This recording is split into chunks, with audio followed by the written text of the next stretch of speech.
Mafi yawancin farin ciki yana samuwa ta sanadin soyayya.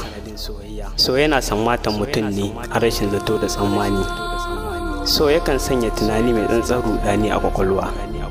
So yakan tarwatsa farin ciki a zuciya ya misanya da bakin ciki. So ginshiki na dukkan mahalukin da ke numfashi a doron ƙasa. So baya cika so idan bai daura tsantsan alaka da kishi ba. Kishi wani halitta ne wanda Allah yake halitta a zuciyar kowane irin mutum. Kishi yana rayuwa ne tare da soyayya da ta yi ƙarfi a zukatan masoya na gaskiya.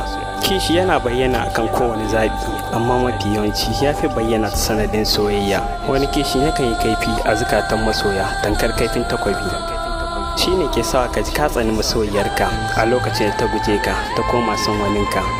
Shi ne ke cire son da aka jima ana tattalinsa a zuciya ta farar ɗaya. Sannan shi yake tunzura zuciya ta saka aikin da na sani. Hakika so gaskiya ne bai da nasaba da ƙarya ko da misalin ƙwayar zarra. Hakika zuciya tana samun ɗanɗanon farin ciki ne ta hanyar ingantacciyar soyayya. Hakika dukkan masoya suna tsara rayuwarsu ne cikin soyayya daga farkon ta har zuwa ƙarshen ta. Suka yi yunƙurin nisantar da bakin ciki a zukatansu na har abada. Sukan yaɗa alaƙa dukkan abin da zai haifar da farin ciki a gare su. Allah sarki soyayya.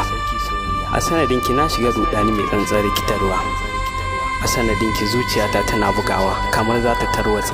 A sanadinki hawayen da ke zuba a idona ban san ranar tsayawarsa ba. Sakamakon son wata yarinya da na tsince shi yana rayuwa a cikin zuciyata. Son da nake miki ba zai misaltu a mizanin hasashen nazarin ɗan adam ba. Domin kin shiga raina kin zauna kin saje da jinin da ke yawo a jijiyoyin jikina. Hankali ne ma yake gushe a kwakwalwana saboda matukar tunani a kanki. Na koma kamar mahaukaci sabon hauka saboda tsantsan ambatar sunanki. Ke ce farin cikin da na jima ina farauta tun a farkon rayuwata.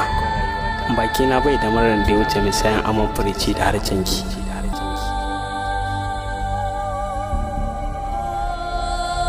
Duk wannan san da nake miki amma na kasa gaya miki. Na kasa sanar da ke cewa ni masoyinki ne.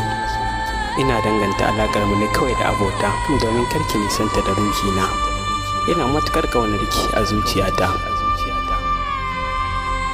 Na kasa gaya miki don ina gudun jin sabanin kalmar so daga gare ki. Hakan zai iya sa na shiga jerin waɗanda suka salwantar da rayuwarsu ta dalilin so. Ma'ana ruhina zai fice ya bar gangan jiki. Me yasa baki bayyana ba tun a farkon rayuwata? Me yasa kika zo zuciyata a makare kuma yake yunkurin gushewa daga gare ta? Na so a ce mun raya inuwa ɗaya, amma kaddara ta gitta katanga a tsakanina da ke. Na sadaukar da farin ciki na a gare ku, ko da hakan zai sa na tabbata cikin bakin ciki. Daga naku Abdul Nams.